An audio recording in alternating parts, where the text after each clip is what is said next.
Selfie তুলতে ব্যস্ত এক তরুণ, সাথে সুন্দরী এক মডেল। কে তিনি? খেলার জগৎ সম্পর্কে যারা খোঁজ খবর রাখেন তাদের হয়তো এতক্ষণে চেনার কথা, না চিনলেও ক্ষতি নেই। মিরপুরের একাডেমি মাঠে যাকে ছুটোছুটি করতে দেখা যাচ্ছে তিনি এবারের বিপিএলে চিটাগাং কিংসের হোস্ট ইয়াশা সাগর, যাকে নিয়ে সামাজিক পাড়ায় এই মুহূর্তে বেশ আলোড়নও তৈরি হয়েছে।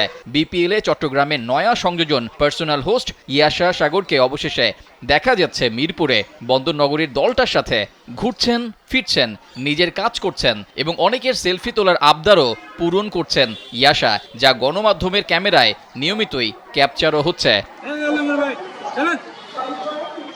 বিদেশি লিগগুলোতে, সেটা হোক ক্রিকেট কিংবা ফুটবল, প্রায় সব দলেরই এক বা একাধিক পার্সোনাল হোস্ট থাকে। মডার্ন ডে ক্রিকেটেও দেখা যায় এমন চিত্র। Double million offer, Walton fridge কিনে পেতে পারেন 20 লক্ষ টাকা, রয়েছে কোটি কোটি টাকার নিশ্চিত উপহার। যে পথে হেঁটেছে বিপিএল এর দল চিটাগাং কিংস, দলের সবকিছু ঠিকঠাক করে শেষ চমক হিসেবে ঘোষণা করেছে পার্সোনাল হোস্টের নাম, আর জানিয়ে বিপিএল এ ওভার হাইপ পেয়েছে বন্দরনগরের দলটা।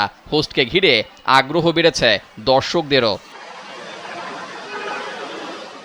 চট্টগ্রামের দলটা প্রথমবারের মতো এমন এক উদ্যোগ নিয়েছে যেখানে তাদের পার্সোনাল হোস্ট কানাডিয়ান মডেল ইয়াশা সাগরকে পরিচয় করিয়ে দেওয়া হয়। আর এ খবর প্রকাশের পর যেন এই কানাডিয়ান মডেল ও অভিনেত্রীর প্রতি ক্রীড়া মোদি থেকে শুরু করে সকল মহলেরই একটা আগ্রহ তৈরি হয়েছে, যার রেশ বাড়ছে দিনকে দিন। বিপিএল এর জন্য ইয়াশা এখন আছেন বাংলাদেশে। দলের সাথে প্রতিদিনই আসছেন মিরপুরের মাঠে। নিজের কাজ থেকে শুরু করে সবার আবদারও পূরণ করছেন ইয়াশা। কানাডিয়ান মডেল হওয়ায় ইয়াশাকে ঘিরে সবারই একটু বাড়তি আগ্রহ আছে বটে। এর আগে বন্দরনগরের দল চিটাগাং কিংস দিয়েছিল আরও এক চমক। নিজেদের ব্র্যান্ড অ্যাম্বাসিডর হিসেবে দলটা প্রকাশ করে পাকিস্তানের লিজেন্ডারি ক্রিকেটার শহীদ আফ্রিদির নাম। তখন থেকেই যেন ভিন্ন কিছু করার একটা চেষ্টায় চিটাগাং কিংস। মাঠ এবং মাঠের বাইরে দুই জায়গাতেই সমানভাবে থাকার একটা প্রবল চেষ্টা চিটাগাং কিংসের।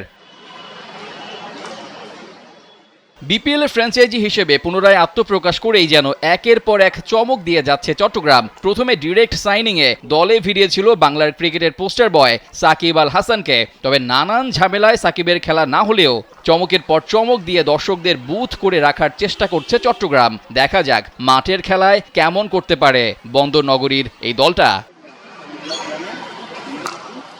রেজাউল করিম, কালবেলা।